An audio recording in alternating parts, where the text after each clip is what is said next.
G'day, folks. Talk to Dr Dinesh Palipana, a doctor, lawyer, researcher, disability advocate, and now author. Yarn about where life began and where it led up to his spinal cord injury after a horrific accident. And post that.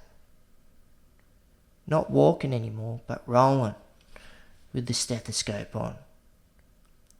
Coming up against ableism in the work environment, in the community, but using that as fuel and excelling in his field in the emergency department in a hospital in the Gold Coast, Queensland.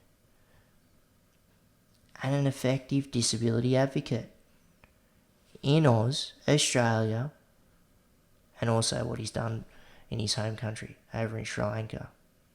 Solid.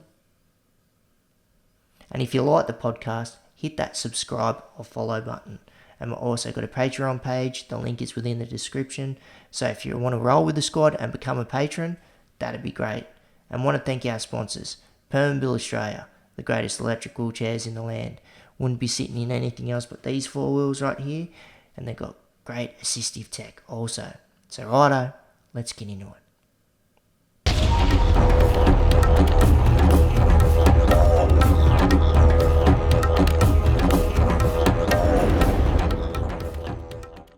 Dr Dinesh Palipana, doctor, lawyer, researcher, disability advocate, and now author. Mate, do you have time to breathe?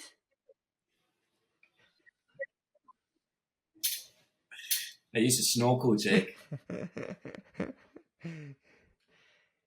True. I know that feeling. But seriously, thanks for... No, you know what? No worries. Thanks for having me. It's I've been looking forward to our chat. Yes, big time. So, mate, you got a lot going on. Like going back to what I said about doctor, lawyer, researcher. It's all happening. So, before you put the stethoscope on,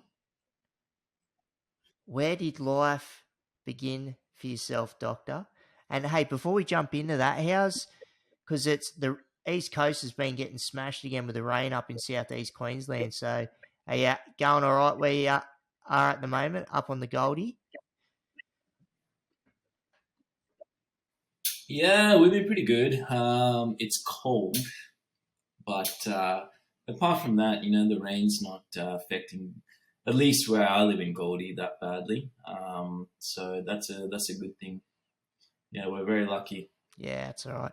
Yeah, I was a bit stressed out the other week down here. Like the water sort of come up to my bloody wheelchair ramp, and I couldn't sort of even wheel out the front of my house. But anyway, quad life.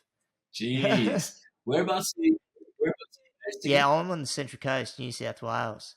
So I'm about just over an hour north of Sydney, pretty much. Closer to Newcastle. You know what? We tried to land at the Maitland Airport last week. Oh wow! And we couldn't because of the weather. We approached it twice, and the weather was just too rubbish, and we had to turn around and come back to Gold Coast.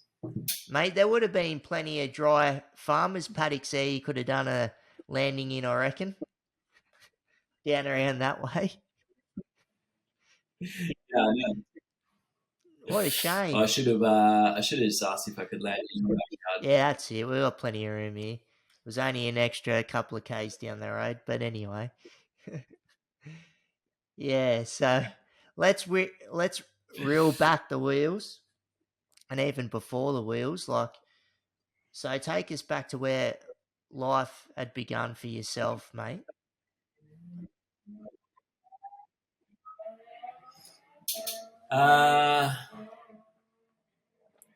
Big motorbike just drove past my house, so there's some noise for you. It's a good start, actually. It's a good start to the story.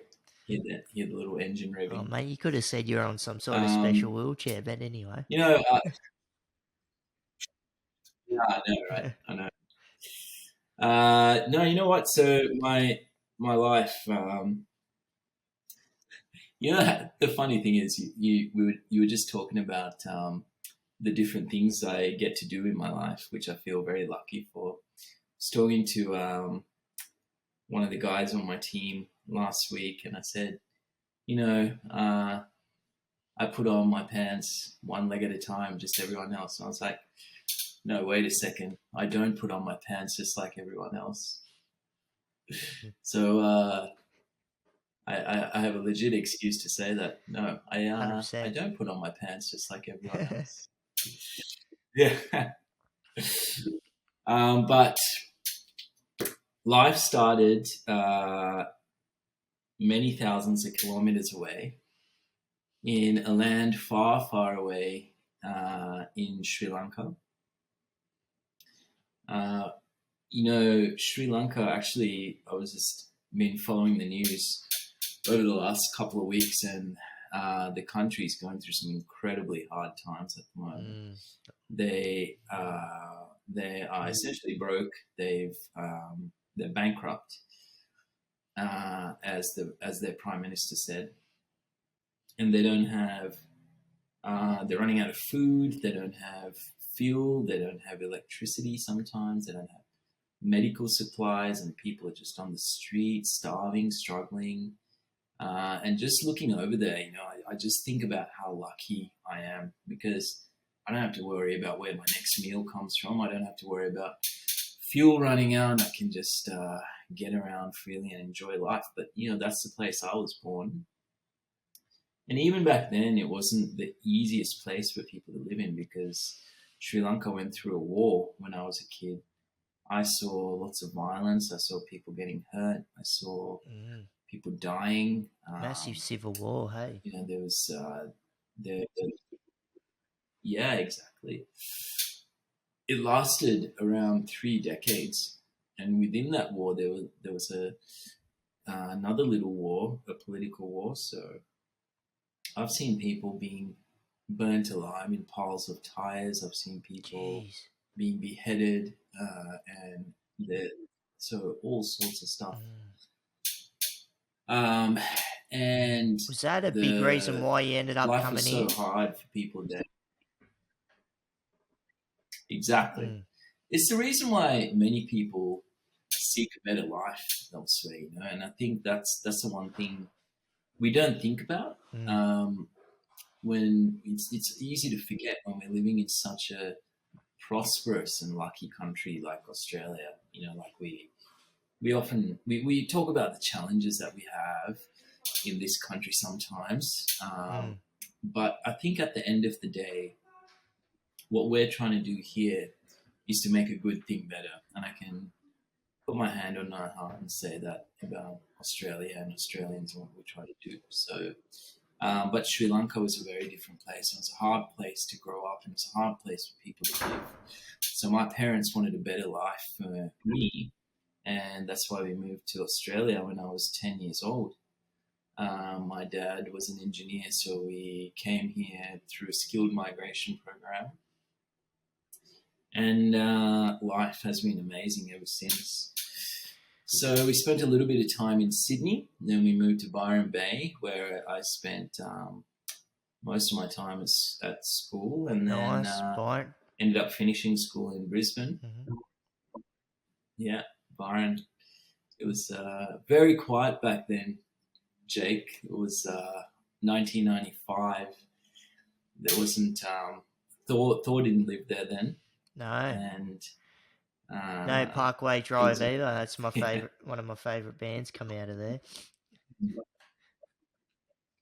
Oh, really? I went to school with Oscar. Oh, did ya? The younger brother. Parkway Drive. Oh, that's his younger brother. Yeah. Because Winston is the lead singer. Yeah, he was in my class. Yeah, there you go. Yeah, they all went to Byron. Yeah. Yep. Yeah. I've got a drumstick just hanging up in front of me, actually. It was a good. No Oh way. yeah, I love. Yeah, yeah, yeah. Yeah. All for it. Yeah, yeah. Got that handed to me by a I'll have security to give guard. them this podcast when we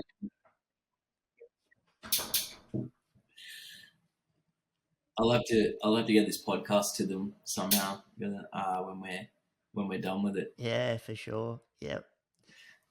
Um, but yeah, so I went to school there and then ended up in Brisbane. I didn't really know what I wanted to do after school, so I ended up studying law. When I went through depression Mm. when I was in law school, uh, and then that changed sales. But so I finished law, and then ended up in medical school. Had the spinal cord injury while I was in medical school. I was halfway through, and then Yeah, and ta- ended up coming back to and med. let's pause there. Let's pause there. So you're looking at like you've gone through, civil unrest coming from Sri Lanka, which is full on, you know, that 3 decades, and then you've come over here and then trying to acclimate to life in Australia and start, Sydney, Byron, cruising up to Brizzy, finishing off school. Bang, spinal cord injury. Absolute no joke. And that's when that happens. You're waking up in a hospital bed, usually after really extensive surgery involving certain fusions of all sorts on the spinal cord. So let's, and it's never easy for, everybody takes it differently when it's talking about the injury and what happened, how it happened. And let's go. Can we go through the cycle of what happened with your spinal cord injury, if that's all right, Dinesh, and just what transpired from that? Yeah, of course. The interesting thing is, I don't think anyone ever thinks that something like this is going to happen to them, right? Like, why? Why would you, right? You're never ever going to imagine that you're gonna have something like this. Um, so I had no comprehension of what life was like for a person with a spinal cord injury. And I hadn't even thought about it in depth until this happened to me. But on the 31st of January 2010, I was driving back from Brisbane to Gold Coast, and my car in the evening went through a stretch of road which was wet, and I hit it was either a water puddle or a slick of oil, we're not really sure. But as soon as my car hit that, it aquaplaned and lost control. I had a rollover, and then when the car landed, I tried to get out, and I realized that I was paralyzed. And And what I was that realized that I feeling had a like? spinal cord So injury. did you? Is that when it happened, and then it was like that? The car had the car had done what it had done, like spun around in all sorts of fashion, and then you've woken up, and did you just what did you know, and did you like what was going through your mind when you sort of open your eyes, and obviously fear Yeah, and I everything. knew. So I knew straight. yeah, Yeah, I knew because I couldn't feel my body. I couldn't move, and I knew, like, I was a medical student then, so I knew that I had a spinal cord injury. I knew that it was not. It's not going. It was a grim thing that had happened. So I knew, and I can't even begin to explain what that feels like. Um, I think those of us that are in the spinal cord injury community who've had a traumatic spinal cord injury know that, because we've all been through that moment. But that instance where you realize that something of this magnitude has happened, I think your entire soul is choked. And yeah, I don't think I'll ever find the words to explain what it felt like, but it was terrible. That's a good way of putting it. Like, it feels like your soul's being choked because, like, initially, like, because I'm just going back to my injury and just how I felt, and it does feel like that. Where you are held prisoner and you're trying to almost escape your own body in a sense, to say, where you're trying to realize what's going on, or you wake up in the morning and you try to get up out of bed, out of the hospital bed, and it's not happening. So it's yeah, pretty traumatic. Exactly, exactly. And you got no escape. No, no, it's pretty serious. And so with the rehabilitation facility you went through was through PA, yeah? Yeah. I was at the PA hospital for somewhere around 7 or 8 months, in the intensive care for the tiny bit, and then stepping down all the way through the rehab unit where I spent most of the time. But it's a funny thing. Like, I work in a hospital now as a doctor, and I love my job. I love going to work. I love the place, but I hate it as a patient. I can't stand going to a hospital as a patient. It it terrifies me. I really don't like it. So it's a weird thing, and I hated being a patient then, and yeah, I hated being a patient now. Fair enough. And was it pretty tricky, like dealing with, like, you hated being going through that stage, but what was it like with going through the rehabilitation from the therapist, from the medical professionals? Like, how was it, like, just from your perspective, and if it was from what you could see within yourself as a quad, and even if it's what you knew then, but what you know now about PA, and how they do try and help people rehabilitate through their spinal cord injury. Um, I mean, then, like, when it first happens, you don't really understand what a spinal cord injury is. Like in as in how to live with it, how to what life is with it. So it's a steep learning curve, and you got to learn how to live, and you got to learn all these other things, and then also the emotional adjustment and the emotional challenges that come with it. So there's a lot going on during that time, and I don't think I enjoyed it at all. Like, I didn't enjoy I mean, I don't know, I don't know if many people would, but certainly didn't enjoy the hospital, and I found it very fun.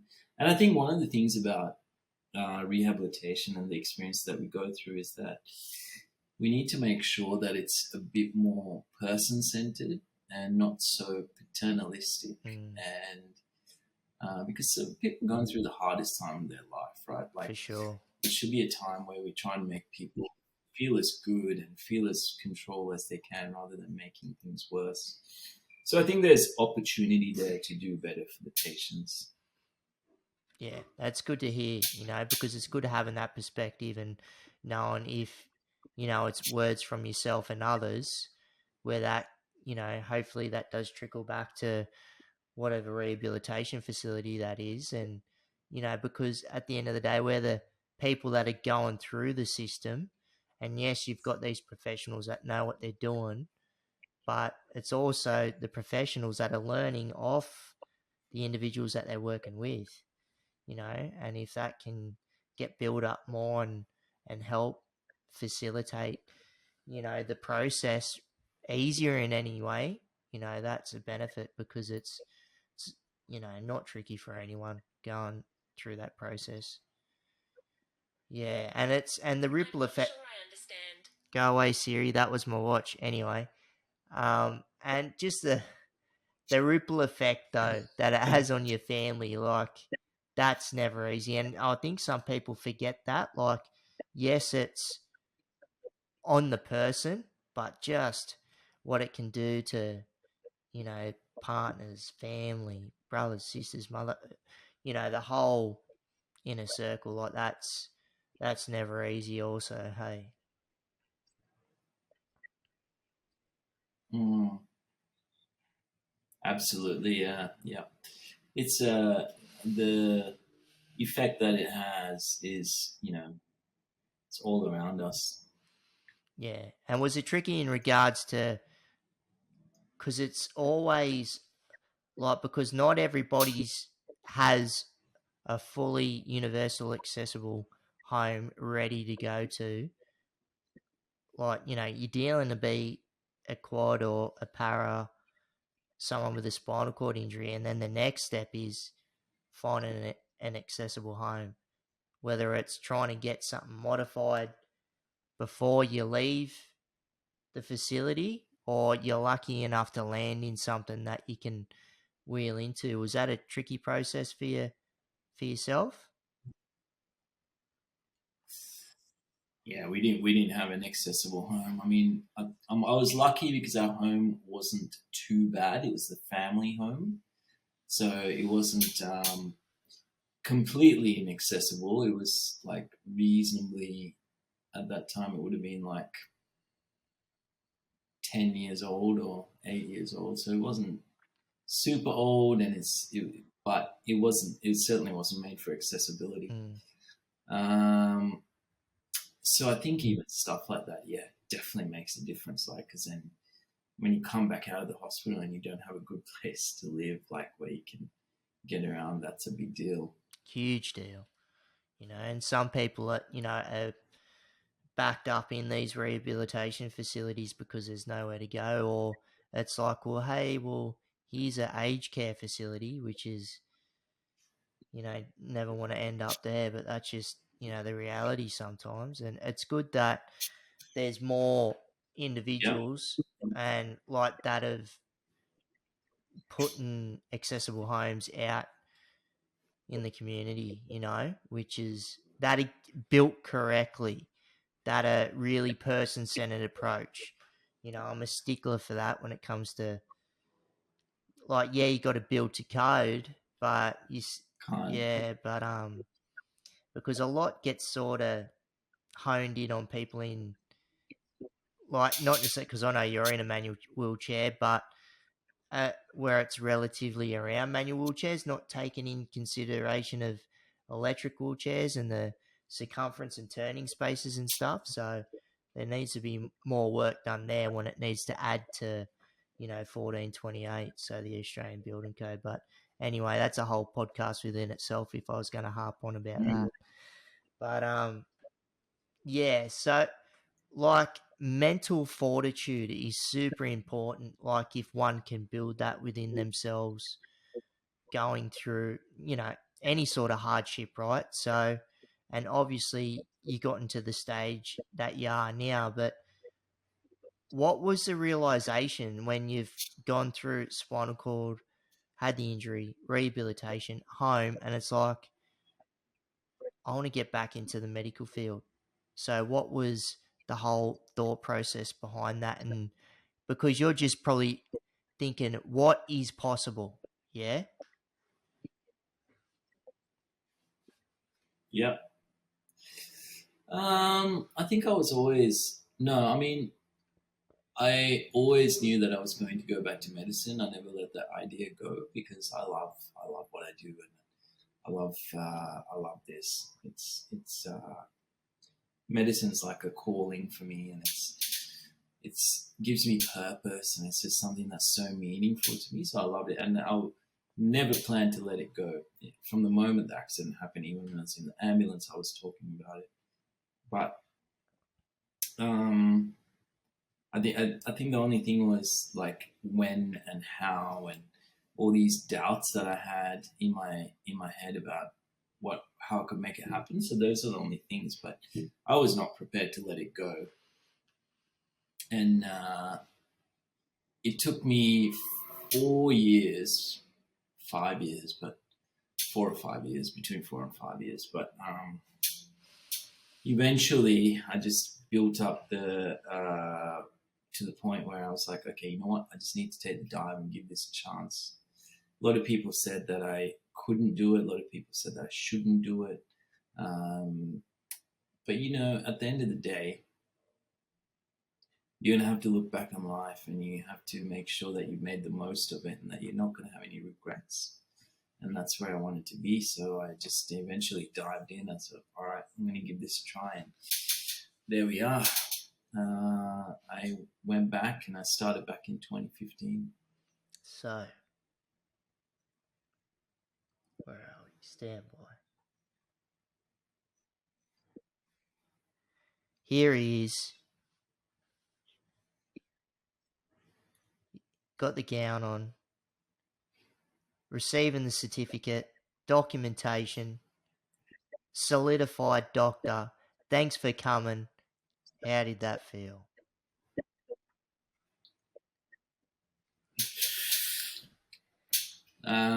I've been asked what the biggest achievement of my life is, or the achievement that I'm most proud of.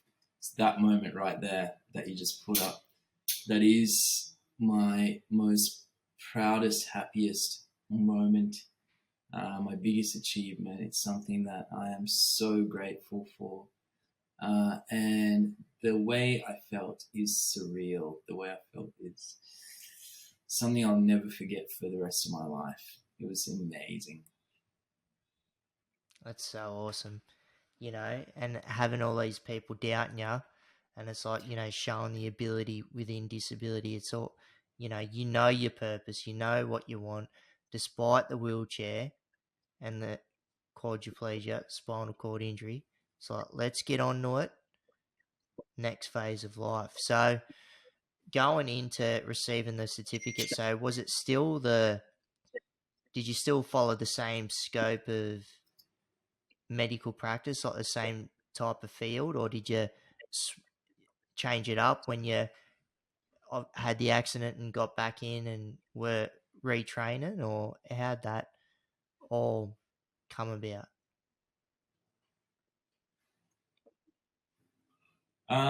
No, I went straight back into medicine, and I just But like a specific type, was got there? back where I left off. I just well, now I work in the emergency department. Mm. But yeah, those days I just did. Yeah, you do the medical degree, and then eventually you find your way to an area that you like. So for me at the moment, I work in the emergency department. It's the kind of medicine I do, which is awesome. Like, I love it. It's a dynamic environment. It's fun and exciting. Never a dull moment, Jake. And No, it wouldn't be. I worked last night, and it was good. Tell me you've had some sleep before we're having this chat. No. No, not yet. All right. After this chat, I'll have a sleep. All right, no worries. Hey, stop barking at me. That's my new puppy just barking in the background, Miss Pippa. Anyway, she's got to go to the vet in the next half hour. Just get a checkup. Be quiet, Pippa. So, but that's full on. Like, that's full on for any individual just working in a high paced environment like that. And, it's good to see that what you're doing and just adapting and finding a way. That's what it's all about. It's just knowing your capacity and just wheeling in. And how does it go with the barriers, when you talk like the barriers, like, because you would have started wheeling into that process of whatever that medical facility was, and then you would have been under someone's wing or whatever section of the hospital. And what were the barriers, whether that was from the people that you're working with or patients that you're working with? I think in disability, attitudes are the biggest issue, right? Like I think that we have the technology to do things, we have the resources, we have the NDIS, we have all this stuff that we can use to solve problems. But it's attitudes. It's the people that say, "Okay, you have a disability, you can't do this," or "disability means this or that." And I think that is the biggest issue, and that's the thing I faced as well. So, um, from the establishment, from the system, from some of the senior medical people, those are the attitudes that kind of really threaten to stop me. So, but what are you going to do, right? You can't let those people win, and you can't let those people um, dictate the way you live your life. So I just kept going, and I worked very hard to prove them wrong. A bit of The ableism going on. patience, no, yeah, exactly. Mm-hmm. But the patients, one of the senior doctors once said, "I don't think the patients would take you seriously." But the funny thing, like I've um, seen thousands of patients now over the last 6 years in various capacities. Not one of them has said anything untoward or done anything untoward or made me feel uneasy or had, doubts about my capacity. They've all been amazing. And that really says something, that says that the community has gone further than the establishment. And I think that's a really interesting thing. So I've been very lucky to interact with the people and the patients that I have, and I'm very grateful for them. That's awesome. See, look at what that's saying. That's saying it within itself. And I hope, for where it's going to be obviously helping yourself, but for anybody else out there that's might be going through a similar but different experience, whether it's in medical or other sectors to do with whatever occupation that they're in that have got a disability, that are just trying to find a way through ableism, through, like you said, people's attitudes, because that's what it comes down to. But did that really fire you up as well? Did it sort of for you to push back more and just go, no, I'm not having this, and I'm going to learn and provide my skills as a doctor and do the best that I can?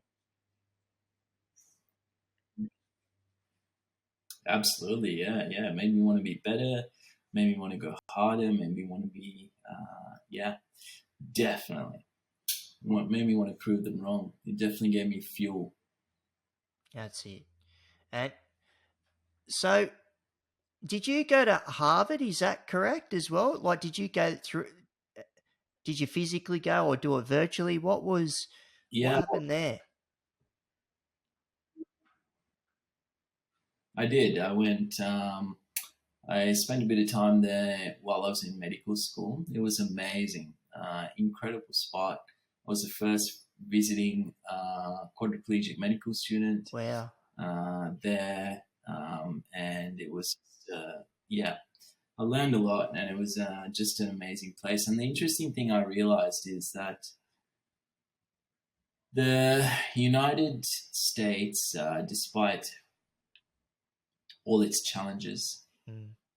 um, they are their laws, the Americans with Disabilities Act and everything, Mm. and the litigiousness of it actually puts people on notice, and they're very afraid to do anything that's overly discriminatory because, I guess those legal frameworks are so strong. That's great. Um, and I had a much easier time navigating. Yeah, it was far easier to navigate some of those attitudes. Sometimes because, as they said themselves, they're just very afraid. Yeah, because it's in Massachusetts too. Yeah. Yeah. Yeah. Okay. And what's the accessibility like over there? Ooh, now that I I mean, you can get around and you can get into things.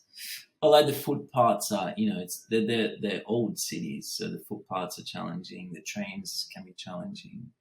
So yeah, it's not incredible, but it's decent. Yeah, but that's always tricky no matter where you are on the globe when you're looking at things that these establishments that have been there for, you know, if you're looking at decades or centuries and then their heritage listed and it's not, and then trying to bring the accessibility factor in it when you're throwing ramps and lifts and whatnot in there, and that can be a tricky and long, arduous process. But at the end of Exactly. the day, hey, it's it's about getting us into these establishments as well. So, but anyway, so is that where you done some of your medical research? Is that where some of that come about? No, I met some people there that were in medical research, but no, the research happens here in Gold Coast, in our own lab. Mm. But I did meet some people there that have been an integral part of it, that have been helping lead some of that. So that's been really good.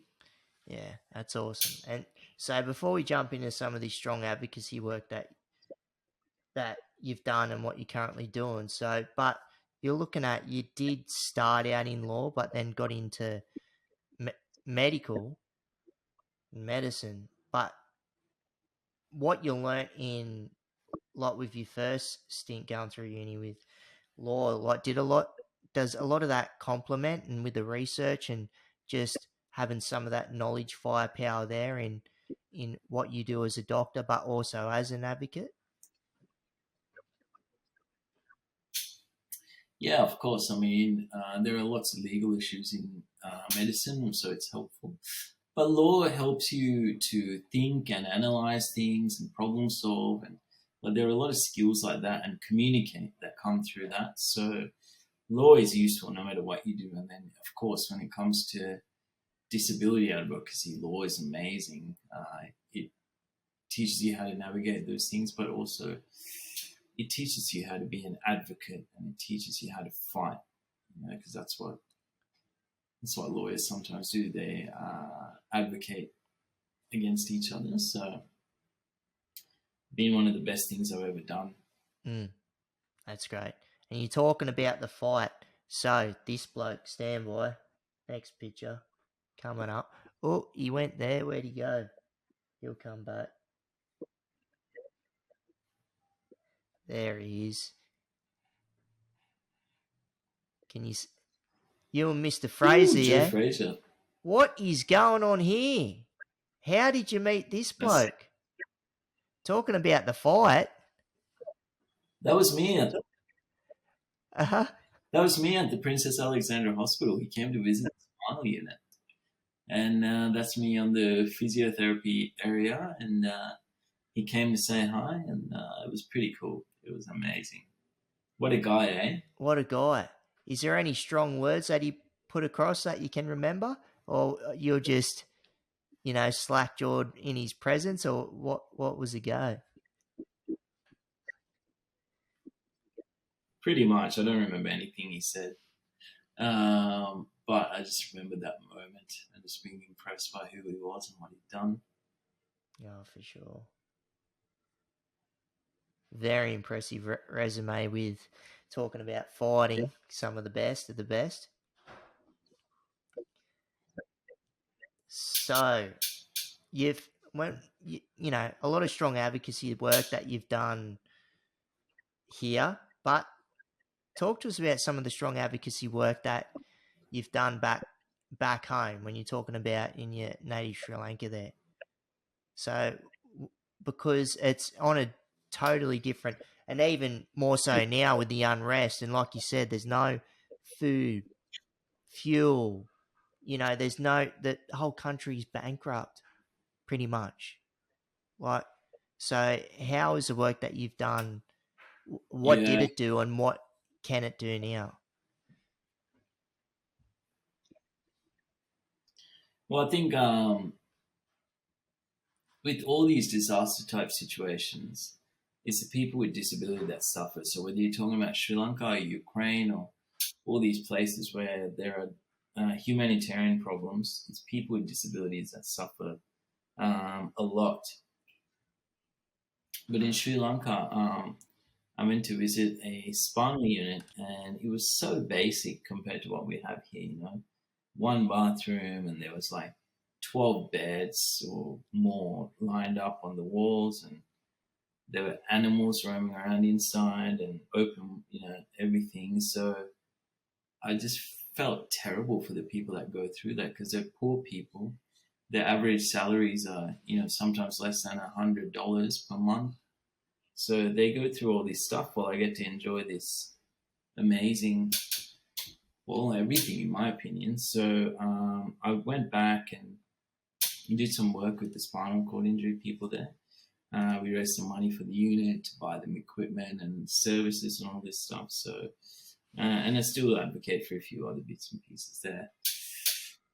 As tough as the journeys that we go through, I think it helps to remember that it's always someone going through something worse. 100%. And I know we've talked about this before, but just with it's made me think a lot about people with disability in the war in Ukraine at the moment, and thinking of, the people up in their chairs or other mobility devices, and, if they're at the top of the subway at the train station, there's bomb shelters like bloody 10 flights of steps below, and then they don't have the proper pressure care going on, whether that's got to do with cushions or beds or any of that stuff when you're thinking of spinal cord injuries. And that's just one disability.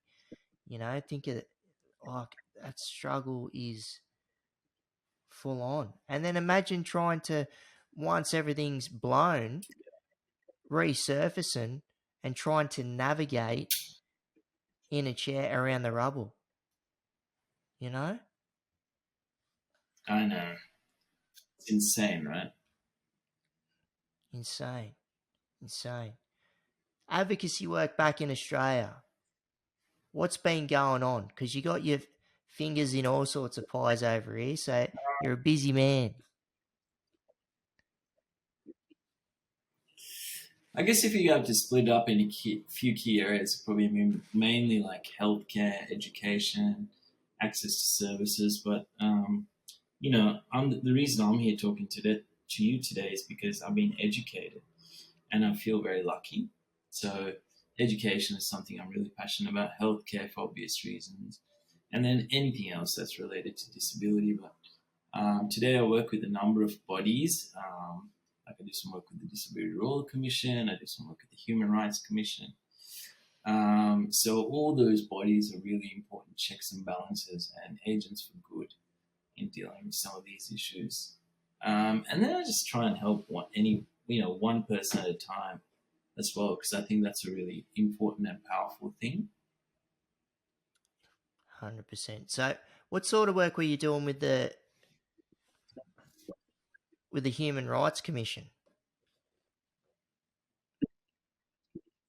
They have a program called the Employability Program, which looks at increasing the employment of people with disabilities. So that's what I do there. So, yeah, are you seeing a bit of a rise? In different sectors, some of the percentages starting to get the push on. Very incredibly slowly, Jay. Okay, it is slow, but it's good to see a bit of movement.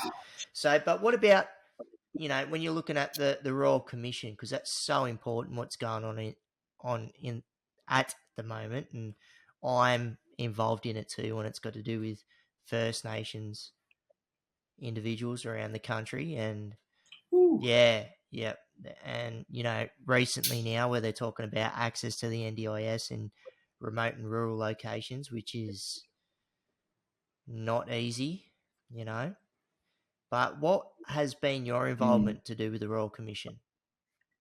Important work. I'm a senior advisor to the Royal Commission, particularly looking at intersectionality, culturally and linguistically diverse people. But I've had the privilege and the honor of working on a bunch of topics like COVID-19, healthcare, and just looking into this intersection. So it's been amazing. I think it's full of passionate people, and it's a really important check and balance that will hopefully do something towards creating a better future for Australians with disabilities. So yeah, you see it like after it finishes and wraps up, you think there's going to be some solid impact after the fact? Let's hope so. We can hope. Yes. Yes. That's what we're hoping for. So, advocacy. Going to roll into, the second largest social reform since Medicare, the NDIS, National Disability Insurance Scheme. So, you would be an NDIS participant yourself, Doctor? I am. I am. So, how's it working out for you, and what do you think of the scheme itself, presently where it is at the moment? And also throw in there what you think could be added to it to benefit to the scheme for individuals out in the community. I think it is an amazing scheme. I think not many countries in the world have anything like that. For the, say, in Sri Lanka, people with disability, they don't have anything. They don't have any social support. So I think it's an amazing scheme. I think it's a beacon to the world. I am enabled by it. I get to live my life. It's not perfect, and I think some of the things that we need to fix are like providers that rip people off, and making sure that we have good customized plans, and also having more leadership, board members with disabilities, executives with disabilities driving the NDIS. So those are some of the thoughts that I have about the scheme. But overall, I think it's an amazing scheme that helps so many Australians. Yeah, I'm with you there. Compared to, we've got to look at what we've got. We're very fortunate that we've got something like this. And yes, it's not perfect, but what is, when you're looking at something that at this scale, at the rate that it's been rolled out, and and then you got changing governments, and you got that cycle, so then you get different perspectives on how things should be run. So, and it's billions of dollars, millions of people, there's a lot going on, and you've got the good, the bad, and the ugly when it comes to the providers as well, like people doing the right thing, people doing the wrong thing, ripping people off. Like I heard down here in Sydney, there was a organised crime gang that was, air quotes, an NDIS provider that ripped 2 million off individuals in the community and weren't providing any services. Just, it's insane what some of these providers can get away with. But it's good that the NDIS has got the fraud squad behind there, and if people are doing the wrong thing, they're going to come down hard and heavy on you, and because you're taking advantage of individuals, vulnerable individuals in the community.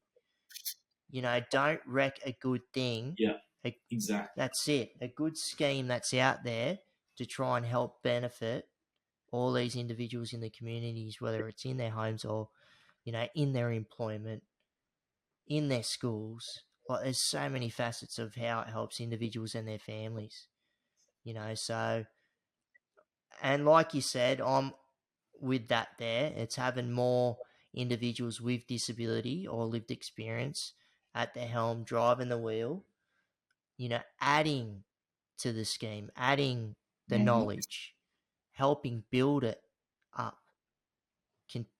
Because it's only just started. It's so new. Like, it's been around for nearly a decade, but that's still juvenile. For what it is and what it's doing. So, Oh yeah, yeah. really, yeah. The future of spinal cord research. What do you see? I know my ears Yeah. prick up when I hear a Mr. Elon Musk, and you're hearing Neuralink, and where that's going to help benefiting quads and people with spinal cord injuries, and especially when you got someone with billions of dollars. But anyway, there's a lot of countries with all their different looks on spinal cord research and how that can help us wheelies getting around town. So where do you see it going and where it's at the moment? I think there's a lot of exciting research and a lot of exciting science at the moment. So many different things happening. Um, I think there's been the traditional thought that you need to bridge a spinal cord injury with stem cells or something, kind of like repair the broken bridge with some material, which is starting to be a thought that's challenged. So there are different therapies like drug therapy, like things like Neuralink, which you talked about. There's electrical stimulation.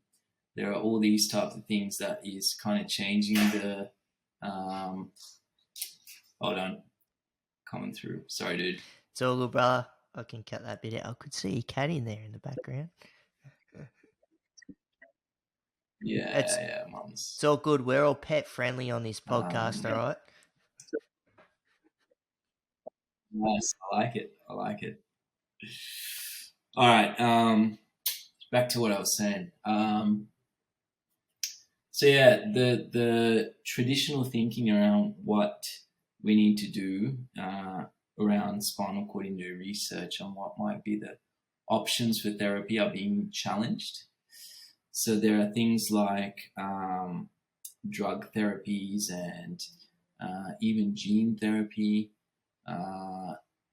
There's electrical stimulation. There's a whole host of other things like thought control rehabilitation. And these kind of things are starting to change the way we're thinking about spinal cord research and how we might be able to develop therapies that restore function in people. Mm-hmm. So that's really exciting. And I think even things like Neuralink, which you mentioned, those things are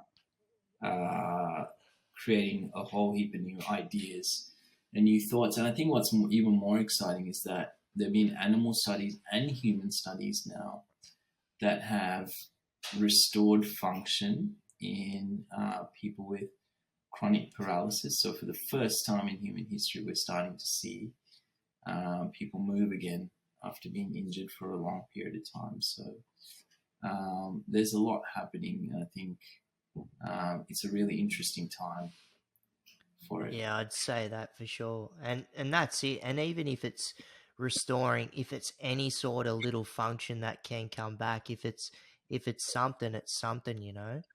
So, and it's exciting to see what they're doing throughout the globe. And I get excited just when I hear Elon Musk, because obviously the guy's his pockets are super deep and many resources, so there's a lot of money behind that.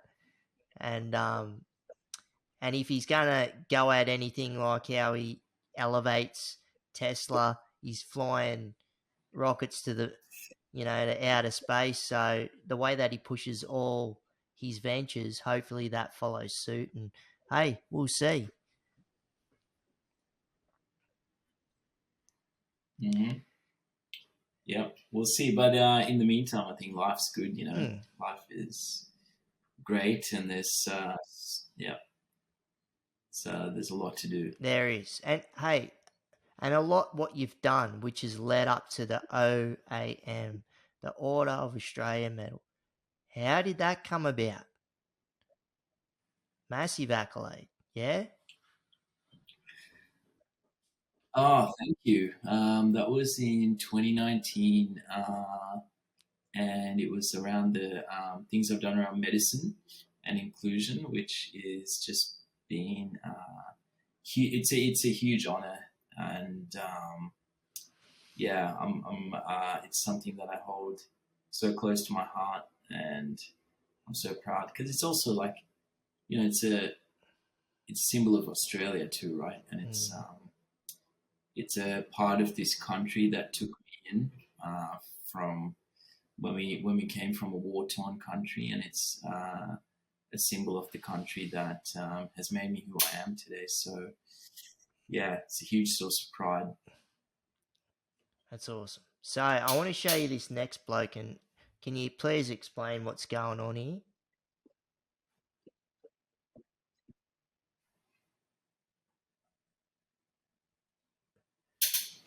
What is going on here?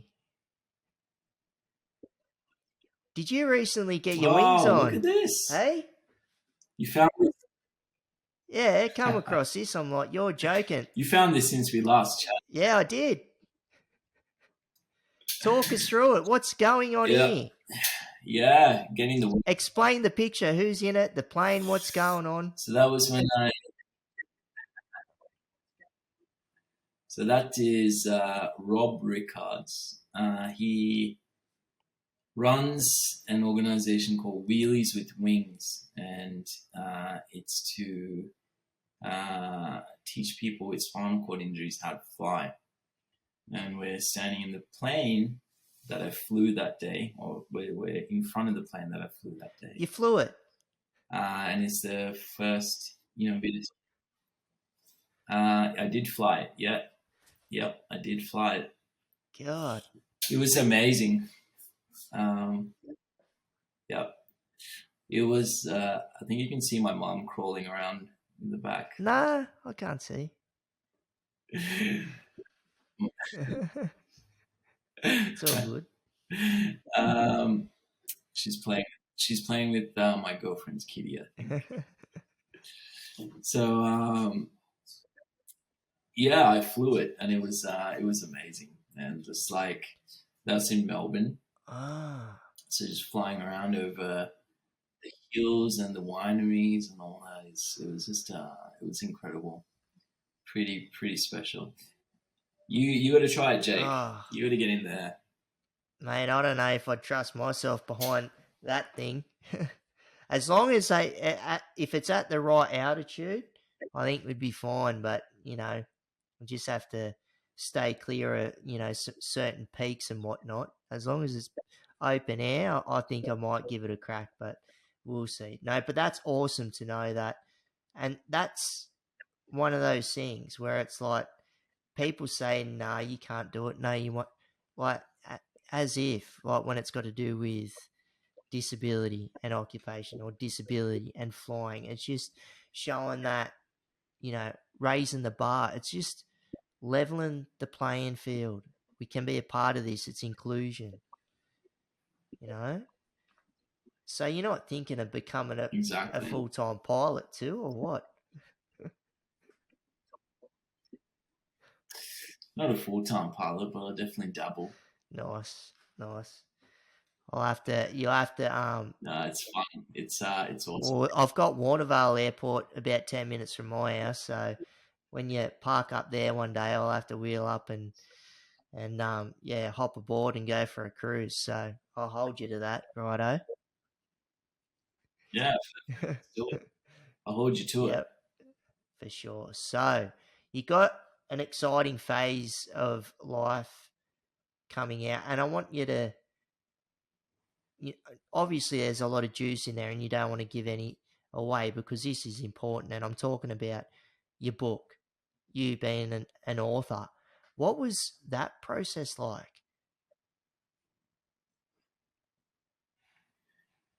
It was, I've never written a book before, but it was an awesome process. It just took me back through so many different memories, like some of the things that we talked about, and it just made me think about life a lot and what I learned, and all these little bits and pieces. I guess the biggest thing I was thinking, man, I can't believe all this stuff happened. Just growing up in Sri Lanka, moving here, going to law school, going to medical school, having a spinal cord injury, having depression, all this. Like I feel like I've lived 10 lifetimes, and it's all been awesome. So just going through that made me appreciate everything I have and everything I've been through. Was it confronting at all as well? Like, And but the book itself, not really. mm, Like I don't think writing it was so confronting, but I think I'm like a little bit nervous about it, about the book coming out. I just hope that it reads well because I read it so many times and I went over it so many times and I recorded the audiobook recently. So oh, did you when with your you've own been voice? Yeah. in it and so close, yeah, Oh, yep, I'm glad you did it, and you didn't yeah. get anyone else in to narrate it. Good on you. Nah, I think you have to, right? Yeah, You hundred gotta do percent. it. So when you're so close to it, though, you lose it, you lose the picture of it, and yeah, I don't know. I just don't know what the book is anymore. So we'll see. Super important. I'll cast it out. And, Right. So when's it coming out? yeah. Is that the date? The 26th? It's coming out on the 26th of July. Yep. That's So very soon. it's gonna be um, yeah, 13 days. Oy. You know, I actually got the first bunch of books in the mail last night. So the real thing. Oh, nice. Hard copy. That's awesome. So, I hope, with a book launch, are you going to have some sort of launch or what's the go? Yeah, there are going to be a few events. There's going to be a thing in Sydney as well. The Antidote Festival. I'm going to be going there. So, I'll let you know some details and maybe you can come by. 100%. I'll grab those details off you because I can flag it through socials and whatnot. So, but Dr. Dinesh, I hope, hey, and are you going to be getting in that yellow plane and flying about from capital city to capital city? No doubt. Yeah, No doubt. 100%. Right, I really appreciate you coming on board the podcast. And Jake, Yeah. no worries. We should tell the listeners that this is our second try, right? Yes. I should have said that at the start, but yeah, that was funny. Talking for nearly an hour, and then it's like, didn't hit the bloody record button. Oh god, that's the first time that I've ever done that. But anyway, you got to learn, hey. Oh god, that killed me when that happened. Oh, but I'm glad that That's all right.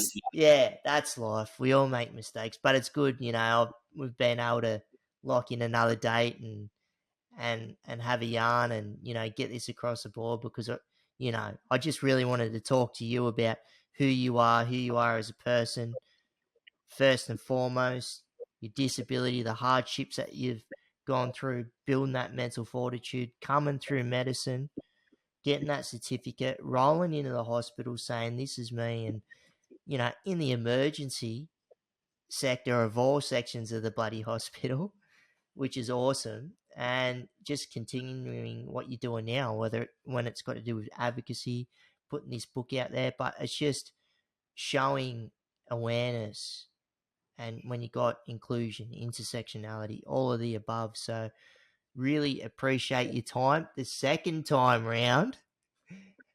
And yeah, and if you've got anything that you want to say advice wise would be very beneficial, or if it's all in the book, we'll leave it there.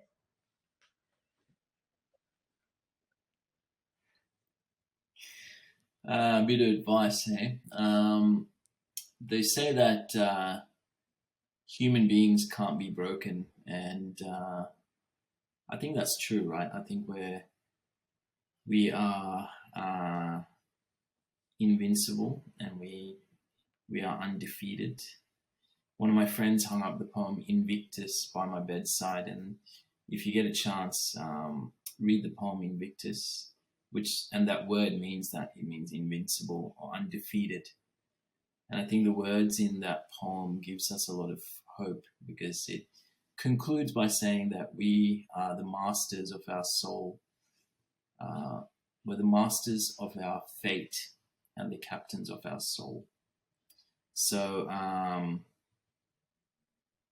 think that's, we are the masters of our fate. So that's probably the bit of advice that I give, just to remember that. Strong words there. So, if people want to get in contact with you, if it's via social media or whatever it may be, throw those handles out in the atmosphere, Dr. Dinesh. Yeah, look me up. I'm always happy to chat. No worries. All right, really appreciate the time. Like I said, hope the book launch goes smoothly wherever you land. And, we'll put some of the dates and whatnot in the description. So if folks want to go out and meet Dr. Dinesh and say hello, walk a wheel along. So really appreciate your time, brother. Really appreciate it. And just keep those wheels moving forward, hey? Thanks, man. We'll chat again soon, hey? Yeah, for sure. Beauty. Appreciate it. Solid yarn, eh? It's great to see what he's done after his accident. And it's never easy. I can relate in different ways, being a quad too. And just seeing what he's doing in his field as a medical professional and as an advocate, and where that's opening up pathways and showing other people with disabilities that, hey, I might be able to get into the medical field too. I'm going to have a crack. Just showing what is out there and what's possible. Keep those wheels moving forward, folks. And if you like the podcast, hit that subscribe or follow button. And we've also got a Patreon page. The link is within the description. So if you want to roll with the squad and become a patron, that'd be great. And if you want to get in contact with me, you can get me via Instagram at streetrollandcheetah, or email one word, streetrollandcheetah@gmail.com. And we've also got a Facebook page, Keep Rolling with Jake Briggs, so check it out. And want to thank our sponsors, Permanbil Australia, the greatest electric wheelchairs in the land. Wouldn't be sitting in anything else but these four wheels right here, and they've got great assistive tech also. So righto, we'll see you on the next one.